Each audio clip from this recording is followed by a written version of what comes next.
Inter అయిపోయిందా? Engineering ఎక్కడ join అవ్వాలా అని ఆలోచిస్తున్నారా? స్కిల్ జెన్ లో జాయిన్ అవ్వండి. 100% జాబ్ సాధించండి.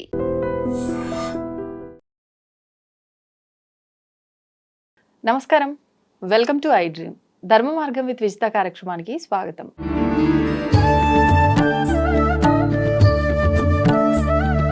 ప్రస్తుతం మనతో పాటు ఉన్నారు ప్రముఖ జ్యోతిష వాస్తు పండితులు, భారతీ శంకర పీఠం వ్యవస్థాపకులు, బ్రహ్మశ్రీ అన్నవరపు తిరుపతి మూర్తి అవధాని గురుగారు. ఇప్పుడు గురుగారితో మాట్లాడతాం.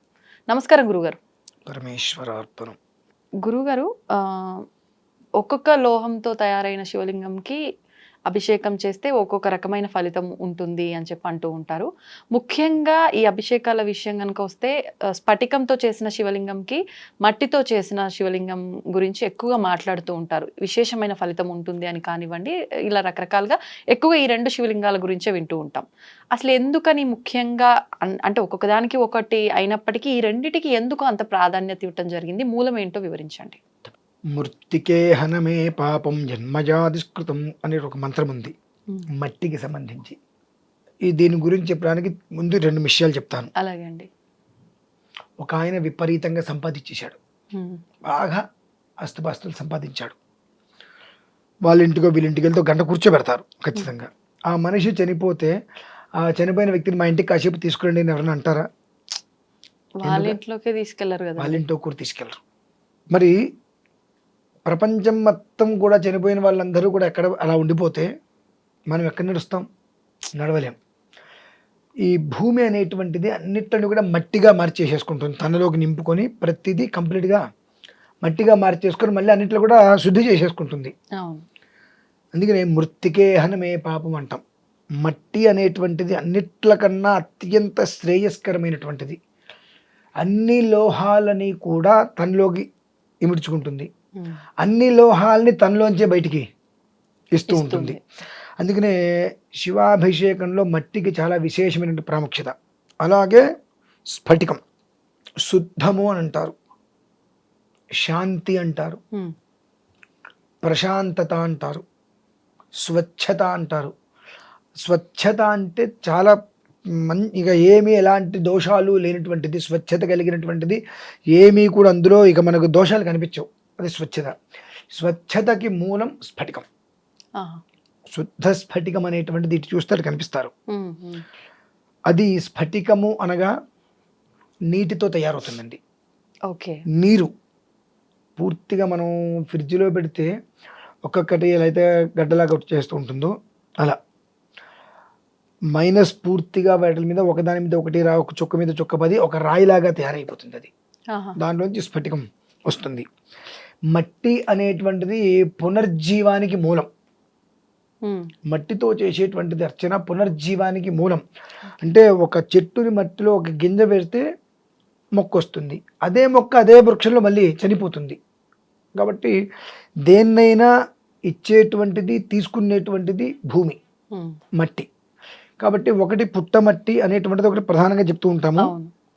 ఆ మట్టితో చేసేటువంటి శివలింగం పార్థివలింగం అంటాం. దానికి చేసేటువంటిది ఒక ఫలితం అయితే, ఈ స్ఫటిక శివలింగానికి చేసేటువంటి ఫలితం సామాన్యమైంది కదండి. శుద్ధ స్ఫటిక సంకాశం త్రినేత్రం పంచవక్త్రం అని చెప్పి ఈశ్వరుడు యొక్క తత్వం. కైలాస శిఖరే రమ్యే శంకరస్య శివాలయే దేవతాస్తత్ర మోదంతి తన్మే మనఃశివ సంకల్పమస్తు. నీ మనస్సులో ఏదైతే కనుక సంకల్పం మనస్ఫూర్తిగా ఇది నా సంకల్పం అనేటువంటిది చెప్పుకొని ఉన్నావో అది పూర్తిగా కూడా నెరవేర్చేటువంటి వాడు శివుడు ఒక్కడే. అందుకనే పూర్తిగా కూడా మండలాంతర్గతంగా శుద్ధమైన స్ఫటికానికి కనుక అభిషేకం చేసినట్లయితే కోరిక తీరుతుంది అనేటువంటిది ఒక విధానం.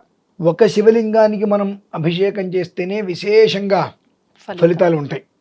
అదే ఒక సోమవారం, లేదంటే ఒక ఆరుద్ర నక్షత్రం, ఒక మాస శివరాత్రి, ఒక మహాశివరాత్రి, ఇటువంటివి ఏదైనా పర్వదినాలు వచ్చినప్పుడు కనుక చేసినట్లయితే అంతకు మించి ఫలితం వస్తుంది. దానికి మించి మానవ జీవితంలో ఉండేటువంటి ప్రతి ఒక్క మనిషికి కూడా ఉత్తమమైనటువంటి యోగా ఇచ్చేటువంటి పర్వదినాలు కొన్ని కొన్ని వస్తూ ఉంటాయి. రేపు 13వ తారీఖు వచ్చినట్టుగా జూలై 13 ఏంటి ఆ రోజు విశేషం? జూలై 13వ తారీఖు మాస శివరాత్రి, ఇందు అమావాస్య, ప్రదోషకాల పర్వదినము, ఆర్ద్ర నక్షత్రము, సోమవారం అన్ని కలిసి వచ్చాయి. దీన్ని అర్ధాహోరాత్రము అంటారు. అర్ధమహామాస శివరాత్రి అనేటువంటిది కూడా పదం. జ్యేష్ఠ మాసంలో రావడం అనేటువంటిది యోగకాలం. ఎన్ని వచ్చినటువంటి రోజు నాడు ఒక శివలింగానికి అభిషేకం చేస్తే వచ్చే ఫలితం సామాన్యమైంది కాదు. అటువంటిది అదే కైలాస యంత్రము అని ఉంటుందమ్మా. మన ఇల్లు మనకి ఎలా అయితే ఉంటుందో అలా కైలాస యంత్రం అనేటువంటిది ఒకటి ఉంటుంది. 1100 శివలింగాలతో కైలాస యంత్రాన్ని స్థాపించి 12 గంటల పాటు ఏకధాటిగా ఆ ఈశ్వరుడికి అభిషేకం చేయడం సామాన్యమైన విషయమా? సంధ్యాకాలమునందు 1,00,000 ఒత్తులతో దీపార్చన చేయడం అనేటువంటిది సామాన్యమైనటువంటి విషయం అయితే కాదు. అంతటి మహత్తరమైన క్రతువు జరుగుతుంది. మన కాటేదాన్లో అయ్యప్ప స్వామి దేవాలయం ఉంది, ఆ దేవాలయంలో జరుగుతుంది. ఒక శివలింగానికి చేస్తేనే వచ్చేటువంటి ఒక్క ఫలితం అమోఘం అనుకున్నప్పుడు 1100 శివలింగాలకు విశేషంగా మనం అభిషేకం చేయటం అంటే సామాన్యమైనటువంటి విషయం అయితే ఈ జన్మకి కాదు. అవునండి. కనుక అటువంటి విశేషం చేస్తున్నప్పుడు ఫలితం కూడా మనకు అలానే వస్తుంది కదా. నాకు ఇది కావాలని కోరుకోకర్లా. మనస్సు ఈశ్వరారాధనలో మనస్సు స్వచ్ఛంగా ఉండాలి. మనం తలనిండా నీళ్ళు పోసుకొని 100 బకెట్లు నీళ్ళు పోసేసుకొని నన్ను ముట్టుకోవద్దు అనే అంటరానితనాన్ని చూపిస్తే అక్కడ నువ్వు ఎంత చేసినా ఉపయోగం లేదు. మనస్సు స్వచ్ఛతగా ఉంచుకొని దానికి తగ్గ ఒక డ్రెస్ కోడ్ ఉంటుంది, దాంతో మనస్సు స్వచ్ఛతగా ఉంచుకొని హరహర అని చెంబు నీళ్ళు పోస్తే ఆ నీరు స్వామివారి నుంచి కిందకి దిగే లోపల నీకు ఆ ఫలితాన్ని ఇవ్వగలుగుతాడమ్మ ఆయన. అంతగా భూమి మీద స్మరించగానే తరింప చేయటానికి వచ్చేటువంటి వ్యక్తి ఎవరైనా ఉందంటే ప్రధానమైనటువంటి వాడి శివుడు. కాబట్టి ఆ రోజునాడు జరిగేటువంటి దాంట్లో ఇది జనాలందరి దగ్గరికి వెళ్ళాలి, తెలియాలి. ప్రతి ఒక్కరూ కూడా అంతటి జరిగేటువంటి మహత్తరమైనటువంటి కైలాసనాథుడి యొక్క శివాభిషేకమునందు పాల్గొని వారి స్వహస్తాలతో 1111 మొత్తం శివలింగాలు వస్తాయి కైలాస యంత్రం. ఆ 1111 శివలింగాలకి వారి స్వహస్తాలతో అభిషేకం చేసుకోవచ్చమ్మా. అంతటి అద్భుతమైనటువంటి యోగం అనేటువంటిది భగవంతుడి యొక్క కృపంగా ఆయన యొక్క అనుగ్రహంతో ఏర్పడింది.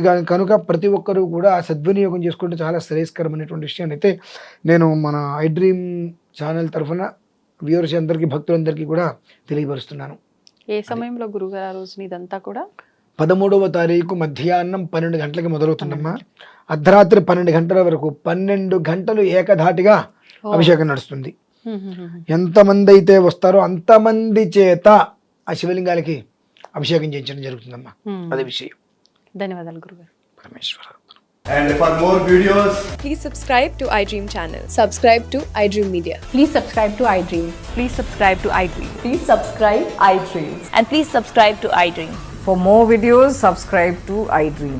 please like, share and subscribe to the channel. Congratulations, iDream. Subscribe to iDream. Subscribe to iDream. So subscribe to iDream Media.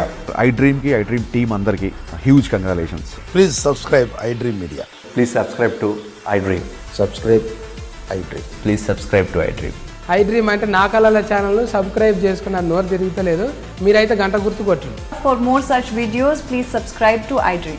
Subscribe to iDream. Please subscribe to iDream. Please subscribe iDream Media. Please do subscribe to iDream. Please subscribe to iDream Media. For best entertainment and information, please subscribe iDream. And don't forget to subscribe to iDream.